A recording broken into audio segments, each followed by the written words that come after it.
Bonjour tout le monde. Bonjour. T'en as dit mon matin, hein? Non, Non? je pense pas. Ah, ben bonjour, Guita, Guylaine, Maryse, Catherine, Evelyne, Fanny, Suzanne, qui sont déjà là. Hmm. Euh, alors, il y en aura sûrement Merci d'autres qui vont d'être se là. joindre. Oui, merci d'être là. Bon début d'année, hein, si on n'a pas eu la chance de se le souhaiter en direct. Mhm. Ben, bon début d'année. Je le mentionne tout de suite, vers la fin, ben, en tout cas autour de 11h10, 11h15, euh, on va se rejoindre sur notre canal Zoom pour pouvoir échanger ensemble. Alors, soyez pas intimidés avec ça. Hein.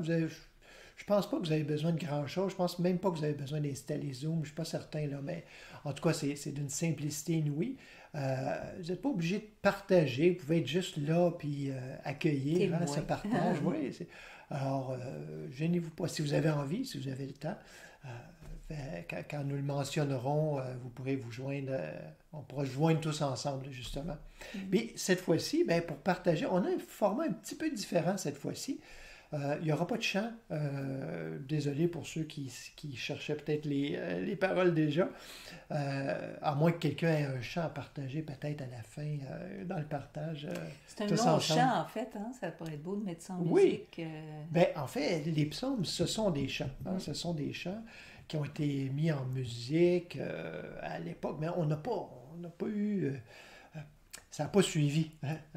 On a eu les paroles, c'est déjà beau. On sait que ça a été mis en musique, on sait que Mm. la façon de prier les psaumes, c'est à tout le moins à haute voix, en général, qu'on dit. C'est, c'est quelque chose qui se partage. Évidemment, on peut le prendre d'une façon beaucoup plus mystique, beaucoup plus intérieure. Et comme c'était proposé, hein, de l'apprendre par cœur, par exemple. Mm. Pour que ça finisse par se chanter en nous d'une certaine façon. Hein. Tout à fait, tout à Ça fait. C'est quand ça devienne comme devient un air d'aller. c'est, quand ça devient la prière du cœur. En fait, c'est ça, c'est Mm. que ça chante à l'intérieur. La prière du cœur, c'est quand ça se répète Mm. de soi à l'intérieur et que l'esprit est libre, tout à fait détendu et qu'il y a bon, par exemple, cette prière-là qui se répète. Et il y a vraiment la détente. En fait, ce qui est fantastique avec ce psaume-là, que je connais depuis très longtemps, et pas parce que ma famille était religieuse, je suis tombé là-dessus. Je me souviens, c'était dans un livre du Dr. Murphy. Probablement que plein de gens ont consulté ces livres-là dans le passé. Euh, et je me souviens, il y avait ce psaume-là. Puis, si mon souvenir est bon, parce que ça fait vraiment longtemps, hein, j'avais peut-être une douzaine d'années, peut-être 14 ans ou plus, il me semble que je l'avais appris par cœur. C'est pas resté, j'ai dû le réapprendre, mais c'est quelque chose qui est tellement cohérent, qui fait un tout, que je le trouve facile à apprendre. Vous allez voir, on va passer à travers ce psaume-là aujourd'hui. Tout est là. Tout est là. Euh, Toute la méthode, on pourrait dire, de méditation est là-dedans. Très, très, très clairement, vous allez le voir, vous allez être surpris peut-être même, vous allez dire ah, j'avais pas vu ça, Mm. ou possiblement que vous l'avez vu, et peut-être que vous avez vu encore plus que ce qui va être partagé, ce qu'on pourra partager ensemble à la fin, justement. Alors, j'ai pas la prétention de, de, de révéler le sens absolu du psaume 23, mais un sens parmi tant d'autres qui est venu durant la méditation. Donc, comment ça va se passer aujourd'hui? Ça va être une longue méditation, en fait. Pour ma part, on va commencer avec... on va le méditer, ce psaume, d'une façon méthodique. Déjà, juste avant de commencer, on peut voir si vous avez le psaume 23 devant vous ou vous avez les paroles de toute façon dans le clavardage juste à côté. Hein, il y a la première partie où on parle à la troisième personne. On commence à l'Éternel est mon berger, il me fait reposer dans de verts pâturages, il me dirige près des... Hein, il Mm. restaure mon âme, il me conduit dans les sentiers de la justice à cause de son nom. On parle à la troisième personne. Alors, c'est c'est cette entrée qu'on fait dans la méditation en général. On rentre dedans, on se rappelle. On se rappelle les principes. Hein? On n'est pas encore à l'étape de l'intimité. Hein? On commence par se rappeler, on rentre, on se réchauffe le cœur. Éventuellement, vous allez voir, on peut aussi changer même cette première partie-là comme un dialogue et non pas comme un énoncé. Mais déjà, en tout cas, on voit la forme. Ensuite, hein, quand je marche dans la vallée de l'ombre de la mort, je ne crains aucun mal car tu es avec moi. Ah, tu es avec moi. Alors, hop, tout d'un coup, il y a un dialogue qui s'enclenche. Et là, bon, tout le reste s'ensuit jusqu'à la fin où on retombe. Oui, le bonheur et la grâce m'accompagneront tous les jours de ma vie et j'habiterai dans la maison de l'État. Ah, c'est un autre énoncé. Alors, on ne parle pas du divin à la troisième personne, mais il y a comme un autre énoncé. C'est se rendre... Ah, c'est cette partie où on rend grâce. On rend grâce et on pourrait dire,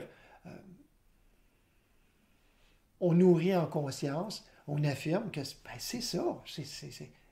Je l'ai bien réalisé avant.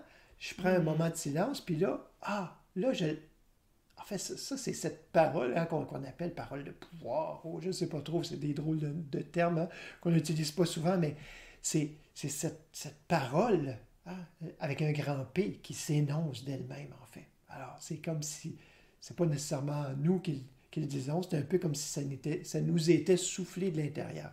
Ouais, comme c'est devenu une évidence. Exactement, exactement. Alors, parce qu'on a goûté à l'expérience, puis c'est évident parce que je le sais maintenant. Tout à fait. On n'essaie pas de se convaincre en disant ça. C'est qu'on est déjà convaincu, puis ça sort, ça s'énonce tout seul. Alors ça, c'était juste une petite introduction comme ça. Alors, ben, je ne sais pas si tu voulais ajouter quelque chose. Bon, on va commencer avec la méditation comme telle. Vous allez voir, on en fait une longue méditation, lente. En fait, c'est un exemple. Je fais juste vous partager ma méditation personnelle à haute voix, tout simplement, juste pour donner l'exemple, de dire « Ah oui, ok, c'est comme ça, c'est comme ça. » Même si on a déjà peut-être l'habitude de méditer, je ne sais pas pour vous, mais moi, je n'ai de cesse et je ne me tanne pas de regarder, d'entendre, d'écouter comment la méditation peut se décliner hein, de différentes manières. Et je trouve ça toujours intéressant. Et il y a toujours, ah oui, cet angle-là, mais je le connaissais, mais je ne l'avais pas vu comme ça. Et ça éclaire toujours. Ça fait, je ne sais plus, je compte plus les années. Je pense que ça fait 35 ans que je médite. Puis ça a toujours été comme ça. Encore aujourd'hui, je dirais quasi quotidiennement, je fais, ben, regardons, c'est des réalisations. Ce sont des réalisations. Ah oui, hein? Quelque chose de profond, pas juste une petite curiosité intellectuelle. Ça peut commencer là, mais il y a quelque chose. Ah oui! Ben comment ça, j'avais pas vu ça? Ou, ben comme c'est fantastique, c'était là tout ce temps-là. Ou ça nous fait dire, en tout cas, moi, ça montait comme ça à quelques reprises. Je voyais pas, maintenant je vois. Tu sais, cette fameuse parole. Oui. Là, on l'a saisit parce qu'on la vit. Je voyais pas ça, j'étais aveugle à ça. Oui. Maintenant je vois. Tout à fait. Ouais. Alors, bienvenue Marthe. On a Marthe qui s'est joint à nous. François. Alors, eh bien, bienvenue. Alors, commençons. Cette méditation, on prend une position stable, confortable, peu importe que ce soit un fauteuil, par terre, mais faites en sorte que le corps ne vient pas trop interférer, hein, quand on n'est pas en train de lutter pour garder une position. Il n'y a pas plus de mérite à ça, puis on ne médite pas mieux parce qu'on est par terre. Hein. Il s'agit d'être confortable, sans l'être trop, pour ne pas s'endormir. Puis on peut commencer juste à relâcher hein, les tensions, peut-être. On a quand même eu moins de tensions cette année, le temps des fêtes, hein, ça a été moins mouvementé. Mais quand même, on relâche. On relâche pour faire la place. On ne relâche pas pour faire une détente dirigée, thérapeutique, mais on laisse la place. C'est ce que ça veut dire. Quand je me détends, c'est j'arrête de forcer par moi-même. Par petit moi-même. Hein? Non pas qu'il y a deux moi-même, mais en apparence, c'est souvent ça qu'on a l'impression quand même.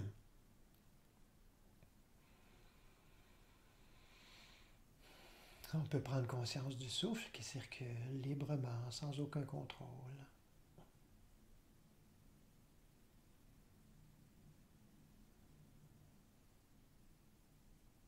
On s'abandonne encore une fois.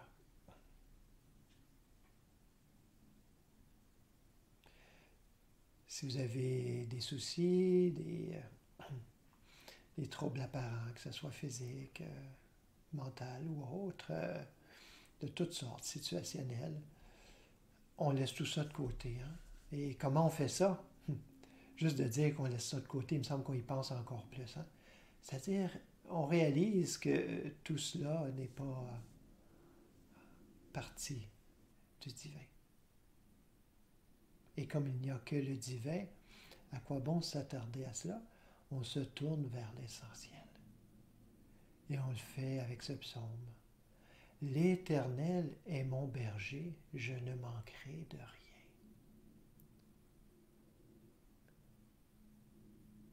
L'Éternel. On a la chance d'avoir plusieurs traductions qui nous donnent des sens différents. On a Seigneur, le Seigneur est mon berger, l'Éternel est mon berger. On peut en donner, on peut prendre d'autres mots aussi, si cela nous plaît. Mais l'Éternel nous décolle du personnel, hein, du personnage. L'Éternel, c'est la vie elle-même. L'Éternel est mon berger. Ce qui me dirige, ce qui prend soin, ce qui veille.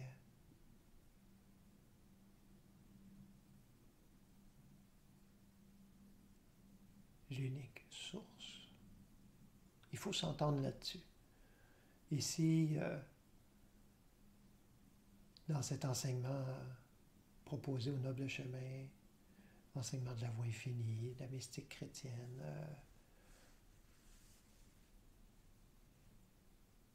de cette non-dualité chrétienne, on pourrait dire. Mais en fait, bien au-delà de chrétien, mais du Christ intérieur, de notre réelle identité.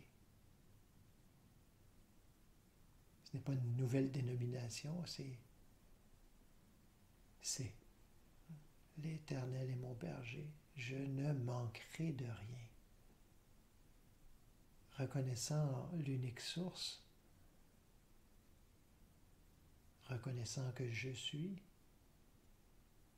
donc un avec cette source, de quoi pourrais-je manquer? De quoi le divin lui-même pourrait-il manquer? De rien, évidemment. Donc moi non plus. On échauffe le cœur.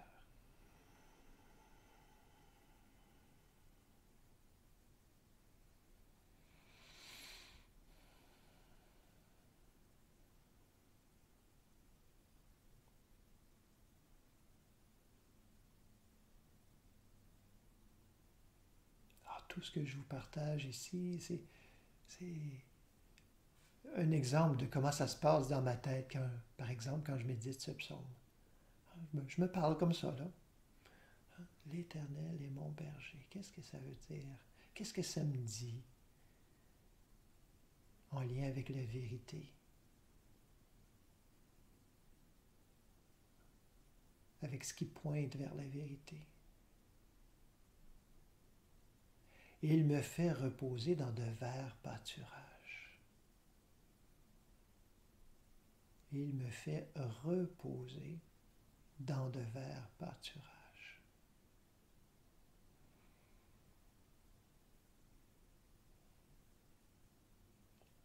Ces verts pâturages c'est l'abondance. L'abondance, non pas simplement matérielle, hein, ça ne l'exclut pas, mais c'est cette abondance de présence, d'enseignement, de connaissance profonde de, de cette parole.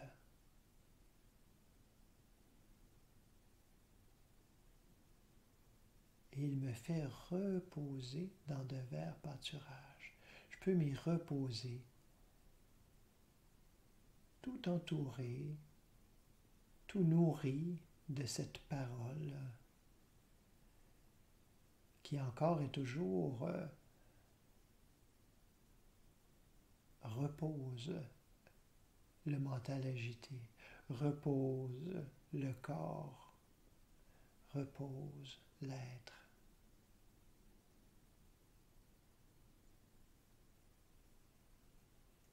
Parce qu'on s'en rappelle, parce qu'on le mâche, hein, comme cette herbe que la brebis mâche, rumine, mâche et mâche encore. Ce sont ces paroles de vérité.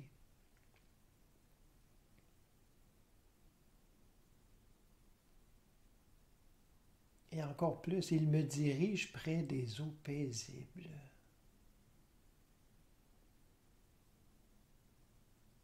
Il me dirige près des eaux paisibles.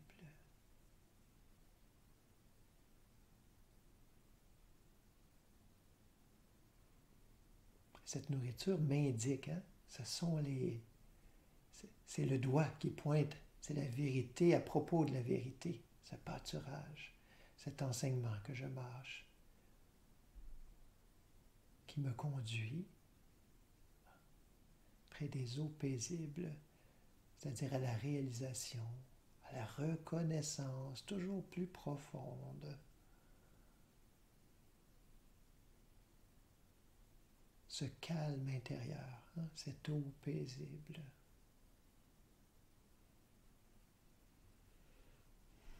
Je reconnais que c'est l'action du divin, tout cela, cette parole, cette direction vers les eaux paisibles.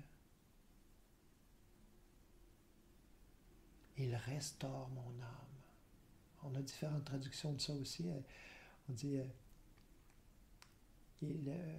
il ranime mes forces, il ranime mon être. Alors, tout cela, si je lui laisse la place, je prends la peine de mâcher cette parole, de la méditer, de la laisser pénétrer,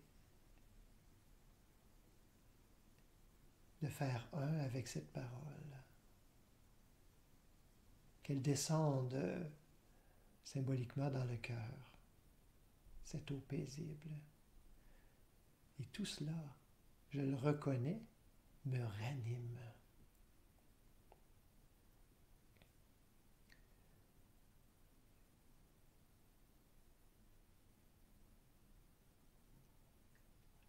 Et il me conduit dans les sentiers de la justice à cause de son nom. Ah, ça c'est tellement fort, on pourrait faire une journée au complet juste sur cette phrase. Quand on médite un psaume comme ça, on peut prendre aussi, on peut s'arrêter sur une phrase qui nous interpelle plus qu'une autre, même un mot seulement. Il me conduit dans les sentiers de la justice à cause de son nom. Quelle phrase mystérieuse peut-être pour plusieurs. Les sentiers de la justice, ce sont l'action juste, tout ce qui est juste, hein? La pensée, la parole, l'action, l'effort, à cause de son nom, c'est-à-dire par son nom. Et quel est le nom de Dieu? On est dans les psaumes ici, hein? Dans l'Ancien Testament, et c'est au tout début, ou en tout cas c'est près du début, le nom de Dieu est révélé à Moïse. Il leur dira que mon nom est Je suis. Je suis. Ah.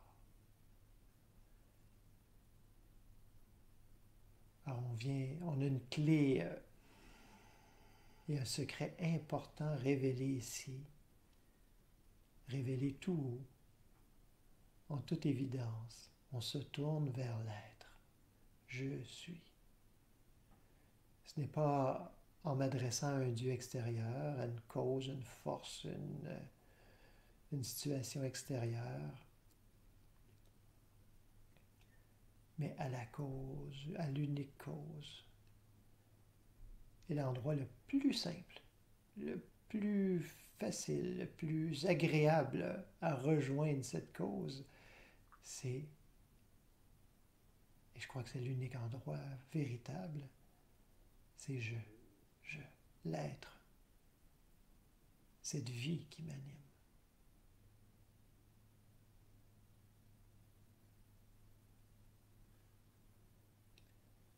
Alors cette première partie du psaume étant énoncée, c'est cet échauffement du cœur.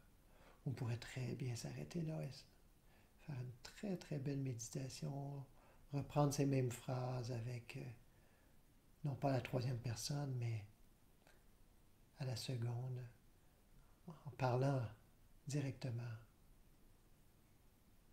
au divin, à l'être que je suis.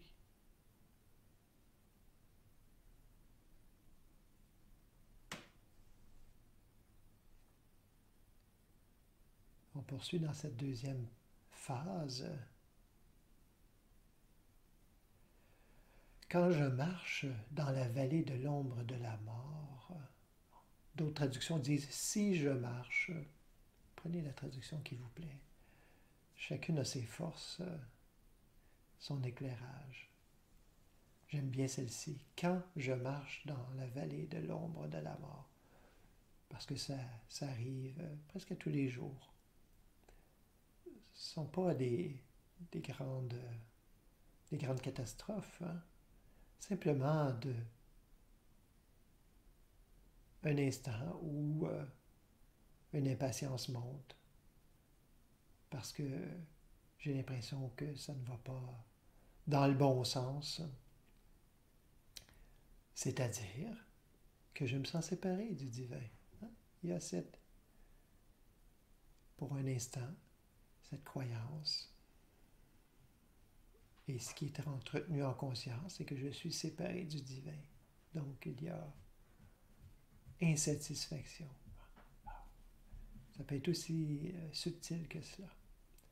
Alors, quand je marche dans la vallée de l'ombre de la mort, je ne crains aucun mal, car tu es avec moi.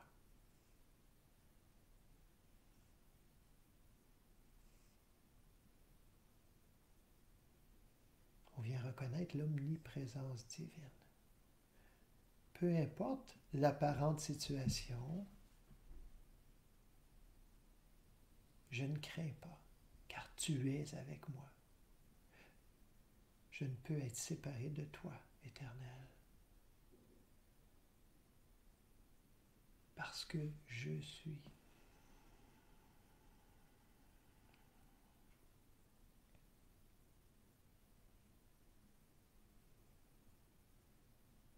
Ta houlette et ton bâton me rassurent.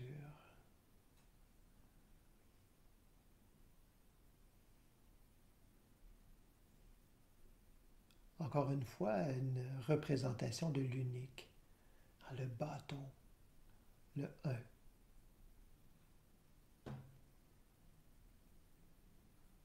Ce bâton avec ce genre de crochet au bout pour ramener la brebis, celle qui s'égare.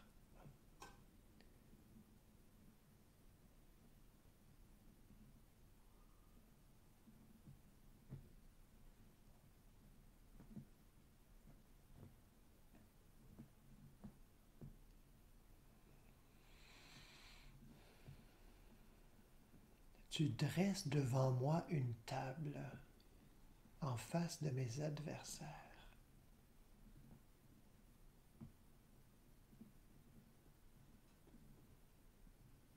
La table dressée, c'est le banquet. Ce sont les fruits. Tu dresses devant moi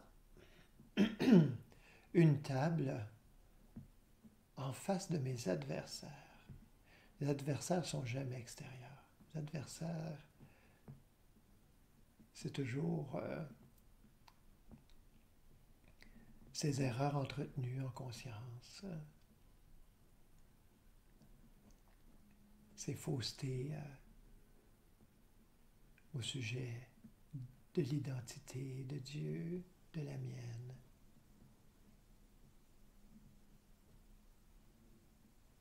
Mais même quand cela est entretenu momentanément, la fête bat son plein. Là, maintenant.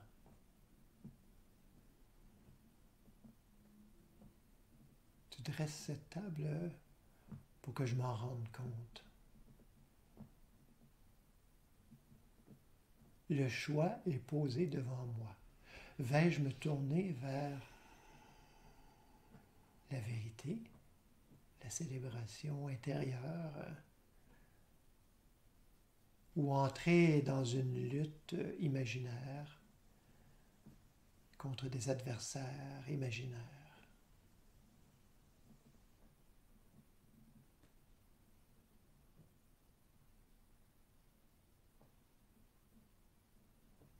Cette parole de sagesse se poursuit en disant: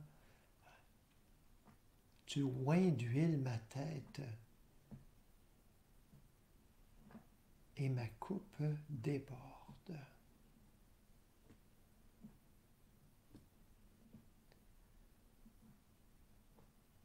Oindre, ça veut dire verser de l'huile, consacrer, reconnaître comme sacré. Toi, l'Éternel, tu me reconnais. Même si moi, j'ai peut-être encore de la difficulté à me reconnaître, à reconnaître mon prochain comme étant un. Tu fais les premiers pas. Tu oins d'huile ma tête et ma coupe déborde.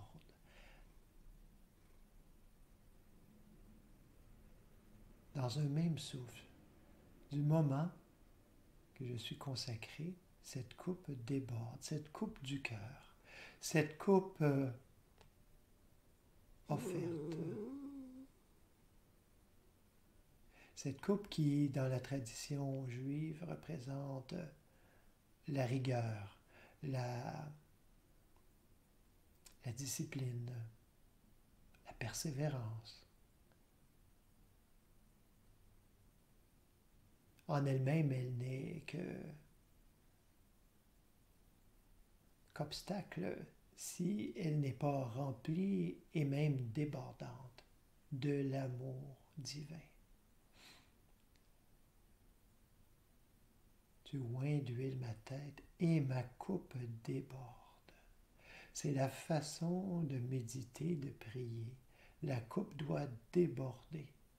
Je ne suis pas là seulement à attendre que tu me remplisses, comme si tout m'était dû.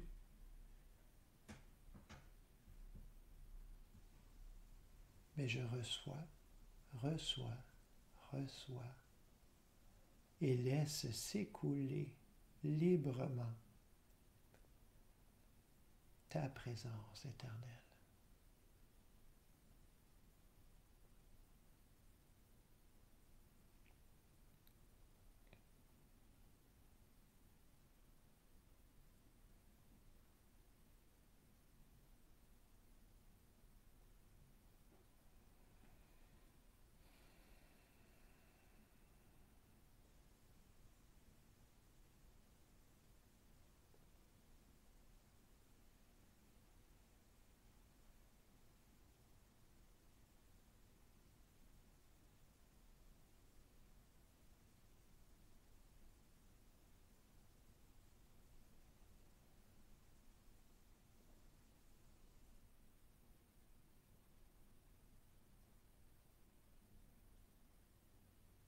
Après avoir mâché ces paroles,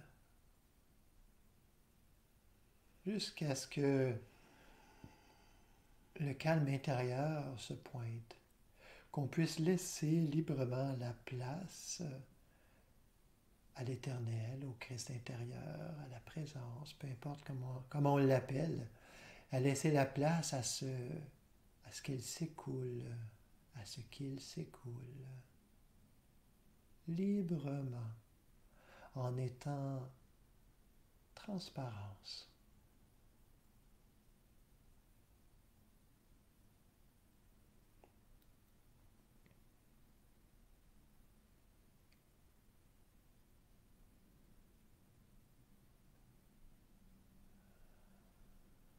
Je peux reconnaître et nommer clairement.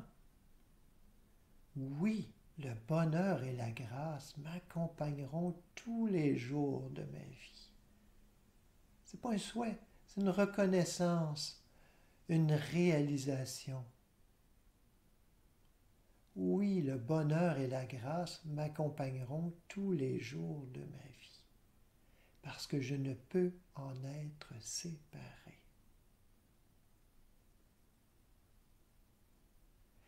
Et j'habiterai dans la maison de l'Éternel jusqu'à la fin de mes jours. La maison de l'Éternel, dans la tradition juive, c'est le temple lui-même, le lieu où est Dieu, selon la tradition juive.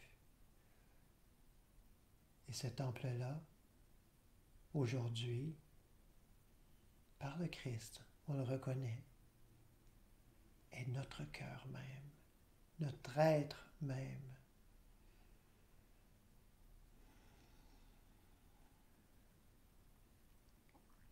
Oui, le bonheur et la grâce m'accompagneront tous les jours de ma vie, et j'habiterai dans la maison de l'Éternel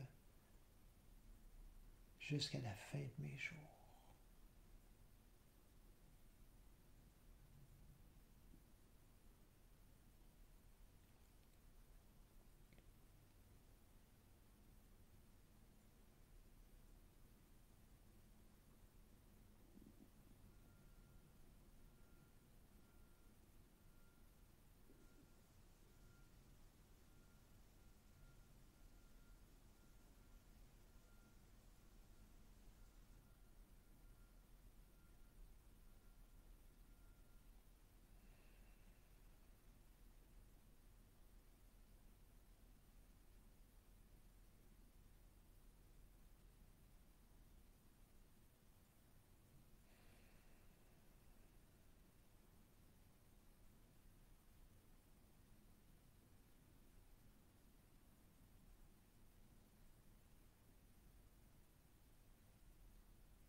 Amen. Il en est ainsi.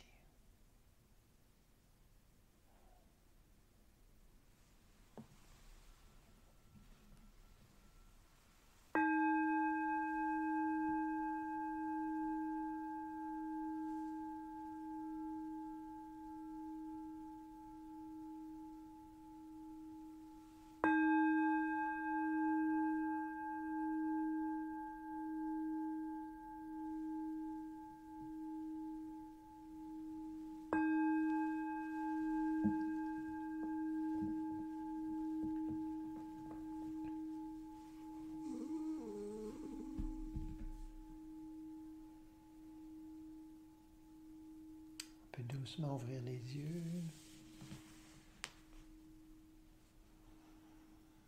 sans s'en rendre compte, on a parlé au début, je vous ai dit, si vous avez des soucis, des choses, on les laisse de côté, on se tourne vers l'essentiel.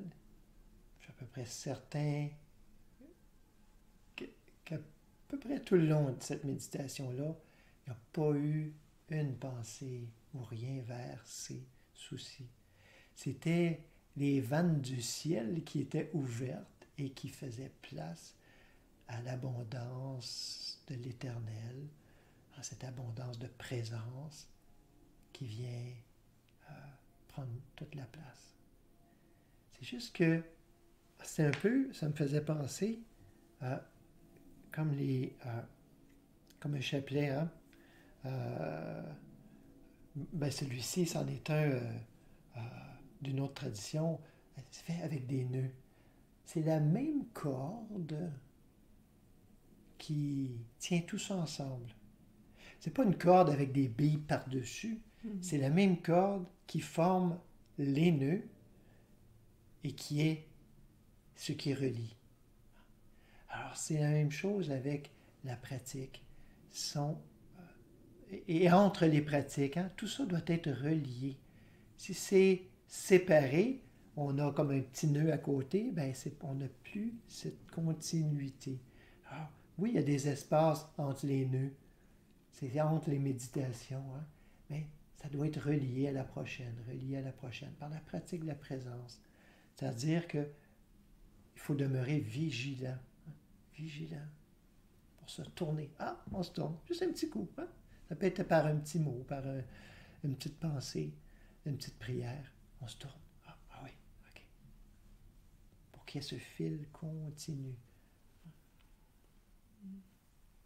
C'est une belle image aussi de quand on dit Dieu, le divin, substance de toute forme. Hein, c'est ce qui forme les nœuds, c'est-à-dire toutes les formes. Hein, aussi qu'on peut observer, mais c'est la trame de fond qui relie tout ça. Oui, toujours.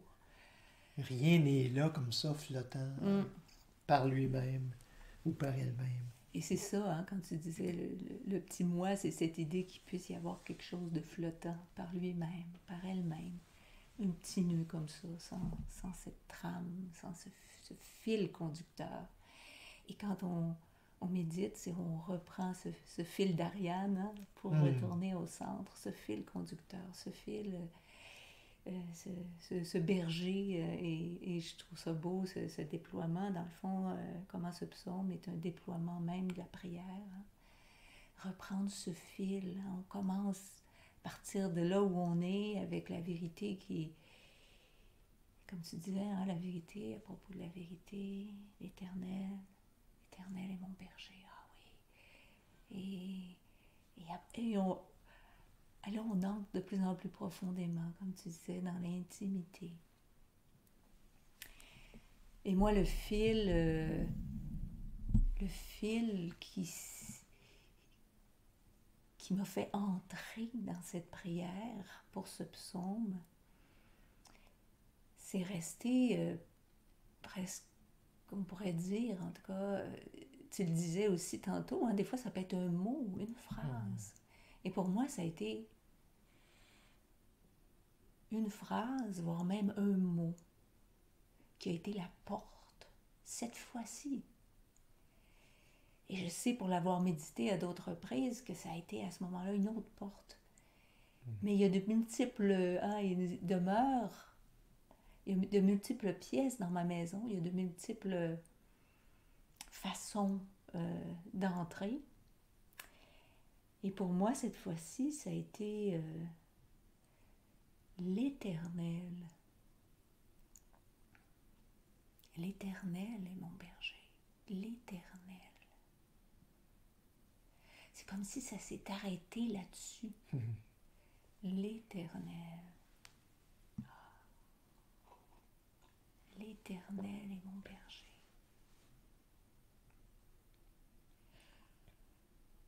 Puisque l'Éternel est mon berger, je ne manquerai de rien.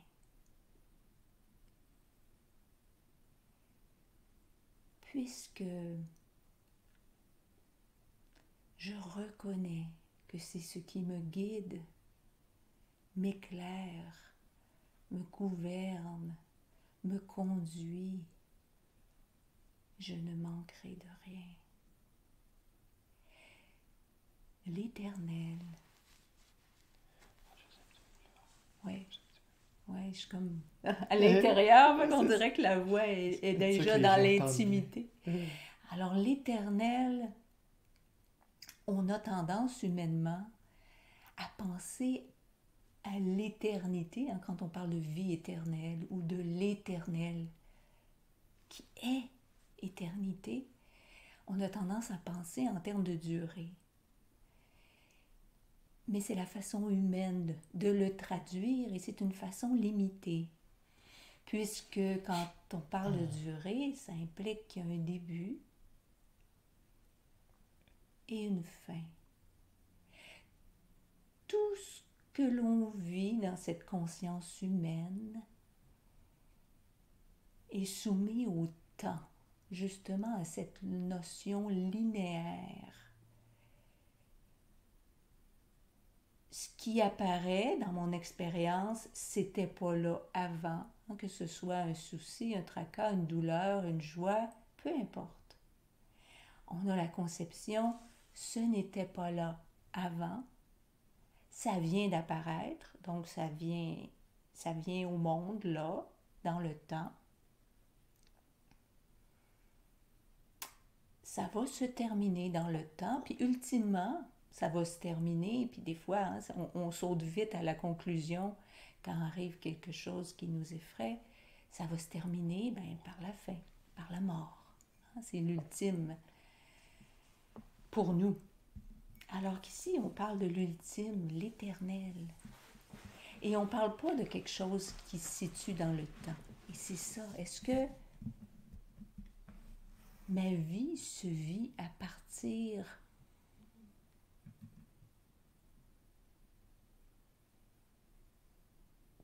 d'une soumission au temps ou à partir de ce qui est souverain,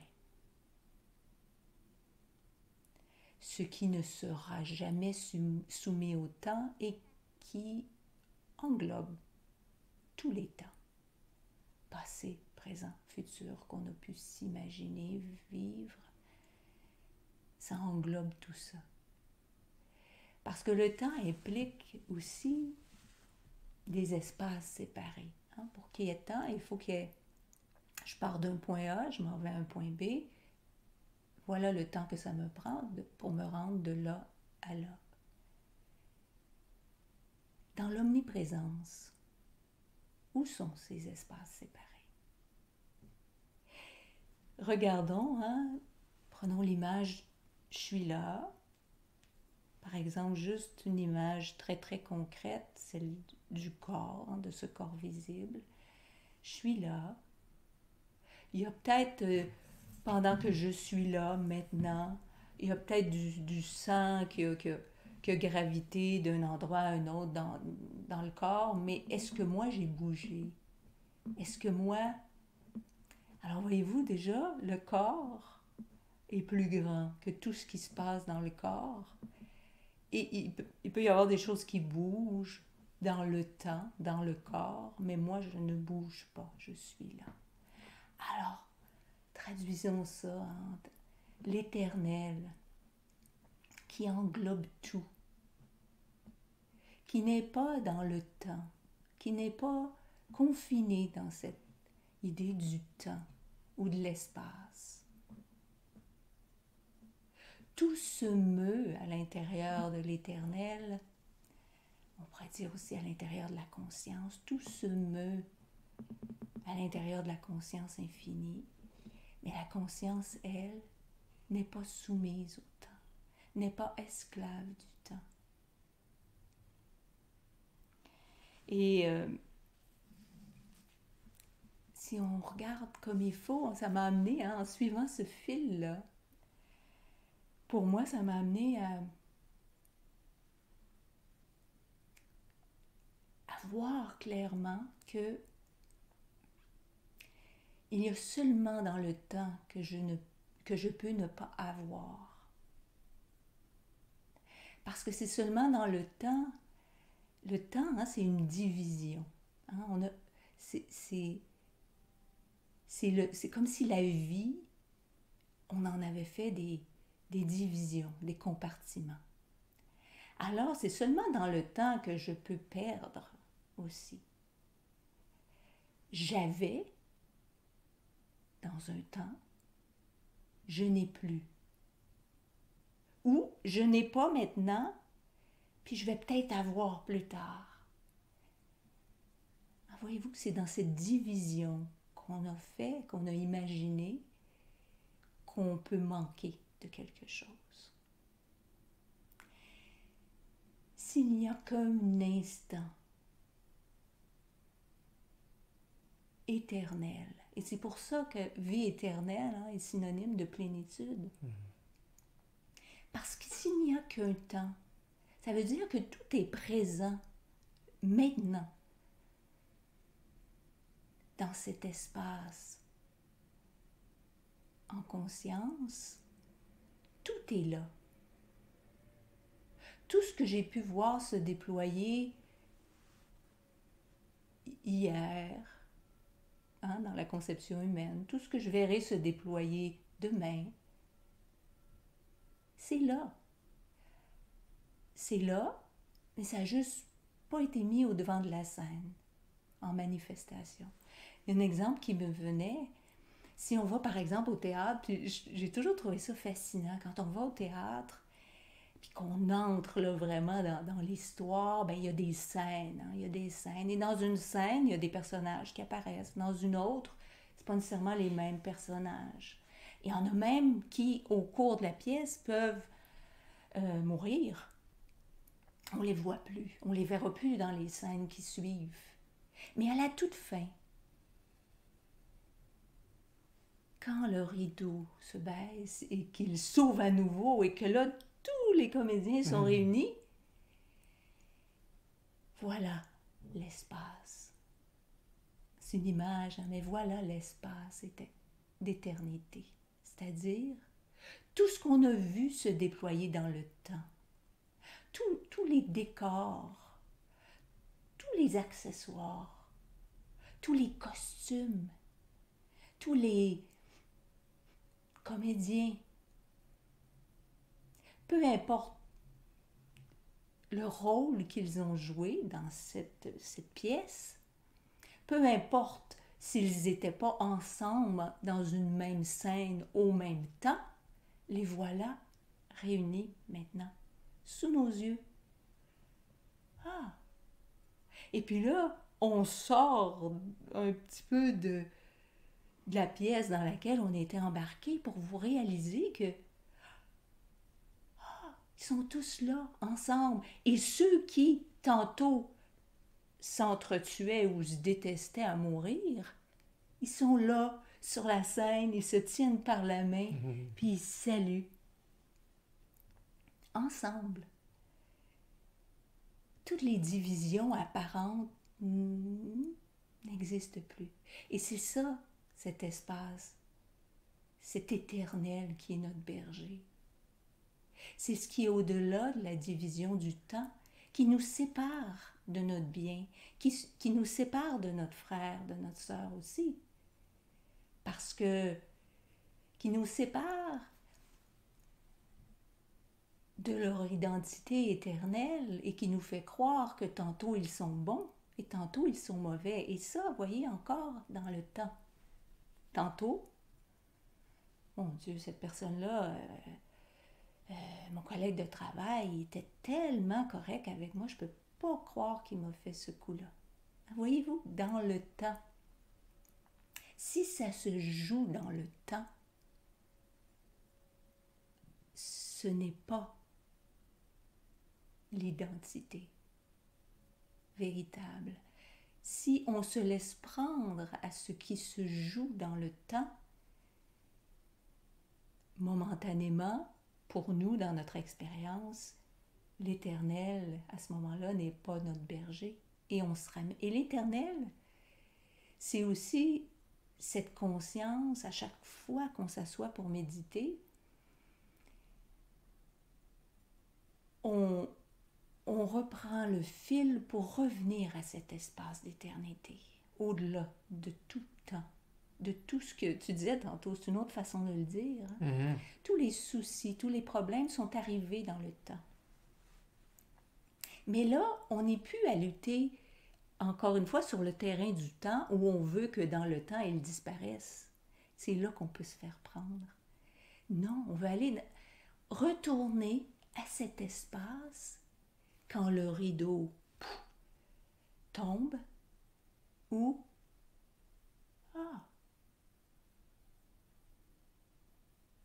cet espace où il n'y a que notre bien éternel, pas un bien qui devient mal dans le temps, un bien qui demeure. Hein? J'habiterai dans la maison de l'Éternel jusqu'à la fin.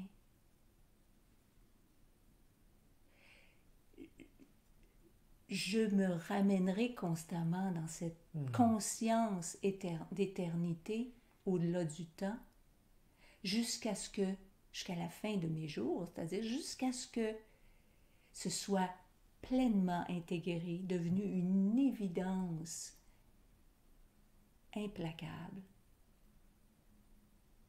Le temps n'existe pas. Jusqu'à la fin de cette notion de temps, avec laquelle viennent tous ces maux, tous ces problèmes qui surviennent dans le temps. Et me venait aussi cette image des saisons.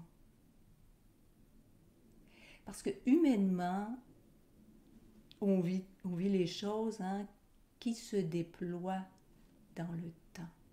On vit, en tout cas ici au Québec, de façon très franche, on vit 4 saisons. Dans l'éternel, dans cette conscience au-delà du temps, toutes les saisons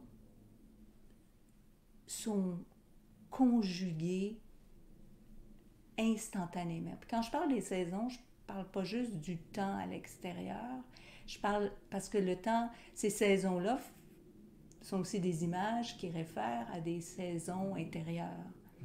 Quand, par exemple, l'hiver, j'ai l'impression que tout est mort, qu'il n'y a pas de vie. Et beaucoup de gens le vivent même difficilement, parce que c'est comme si ça renvoyait un espace de stérile. Eh bien, ils ont juste hâte que le printemps arrive. J'ai hâte de tout voir repousser, comme pour se rassurer que la vie est bel et bien présente. Alors, on peut, voyez-vous? Mais quand on est attentif, et c'est là, c'est là le secret à faire cette attention-là, c'est la pratique de la présence, c'est la méditation. Quand on est attentif, déjà à l'automne, au moment du dépouillement, déjà à la fin de l'automne, on voit les bourgeons qui vont fleurir au printemps prochain. Hein? On a des indices. Oui. Mais peu importe le temps qu'il fait à l'extérieur, et quand vous allez au-dedans, vous suivez ce fil d'Ariane et vous allez jusqu'au centre, vous constatez que la vie est intacte, qu'il n'en est rien. Et vous pouvez très bien vivre un printemps intérieur, un été d'épanouissement, quand tu dis quand la coupe déborde, que les fruits pendent au bout des branches tellement, c'est pesant, c'est chargé, là. Mais voyez-vous que dans l'éternel, il y a la vie et la mort, il y a l'hiver et l'été qui sont combinés. C'est-à-dire que à chaque instant, si on peut dire, c'est de réaliser qu'il y a un renouvellement constant. Nous, on le vit en déploiement dans le temps, mais dans les faits, à chaque instant, une manifestation surgit en apparence de nulle part, du vide, du rien. comme un bourgeon qui commence à... quelque chose qui germe, quelque chose qui apparaît, tout neuf, tout frais, qui atteint son plein épanouissement, qui cède la place, tombe, et cède la place à un nouveau bourgeonnement. C'est ça constamment. Voyez-vous comment c'est? Tout est... Mais plus on vit dans la notion de temps, plus tout ça va s'étaler et plus on s'accroche. Par exemple, plus on s'accroche à l'idée que « Oh, j'ai perdu, c'est fini », on vit un hiver qui n'en finit plus. Si on peut s'accrocher aussi au bourgeon, on veut juste vivre un printemps, c'est-à-dire on veut juste ce petit ce fourmillement nouveau. On n'est pas prêt à nourrir, continuer à nourrir, à rester pour que ça atteigne son plein épanouissement. Ça ressemble beaucoup à la société d'aujourd'hui. Ben oui, on peut reconnaître. On veut juste le bourgeon, on veut juste l'excitation d'un début. Mais continuer, rester, nourrir avec l'amour de la vérité, la persévérance, pour que ça atteigne son plein épanouissement. Parce que on va quand même, dans notre expérience, vivre les choses dans le temps, mais ça dépend où est notre conscience. Hein? Est-ce que l'Éternel est mon berger? Est-ce que je reste dans cette conscience que, comme disait Yeshua, vous allez attendre 4 mois que la moisson soit prête, mais elle est prête.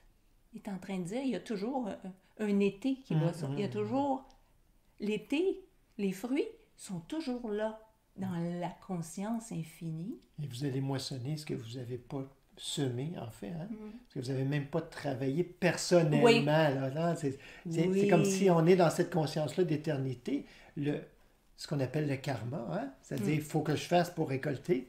Mais le cause à effet est aussi cette notion de temps. Parce que regardez bien, et moi ça m'a traversé beaucoup, en lien avec le psaume, encore une fois. Voyez-vous où ça peut nous amener?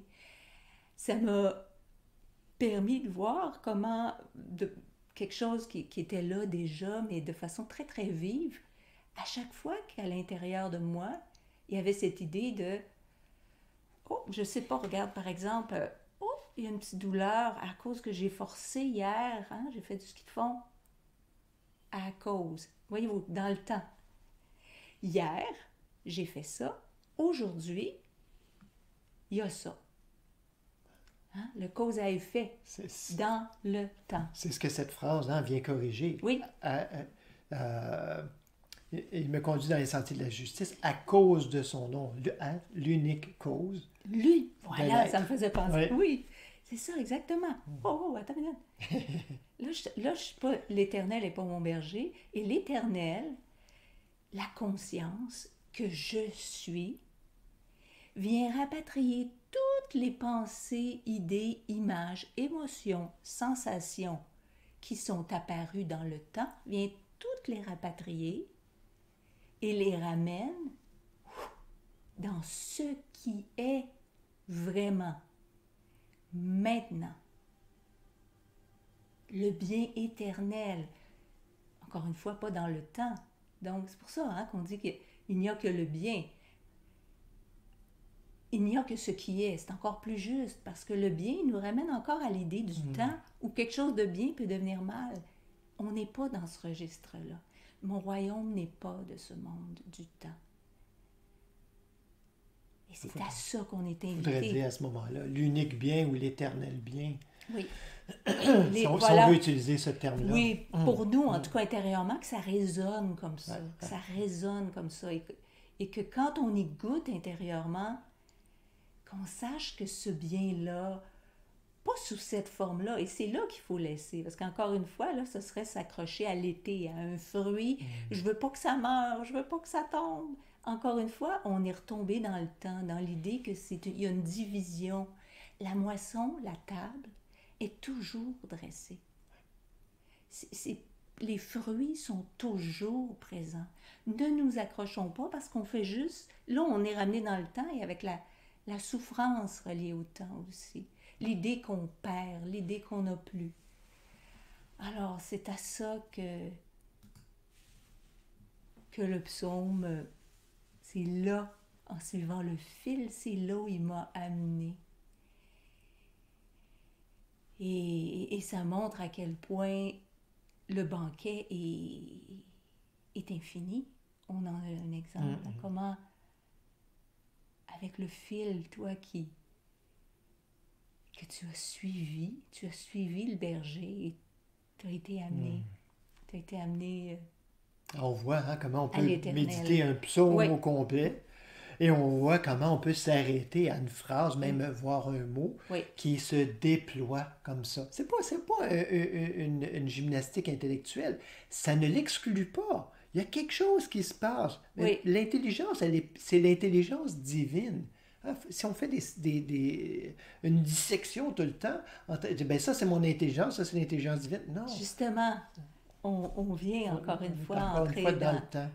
On laisse pas l'Éternel nous guider dans ce qui ne connaît pas de division, ni de temps, ni d'espace, ni de sentiment de séparation.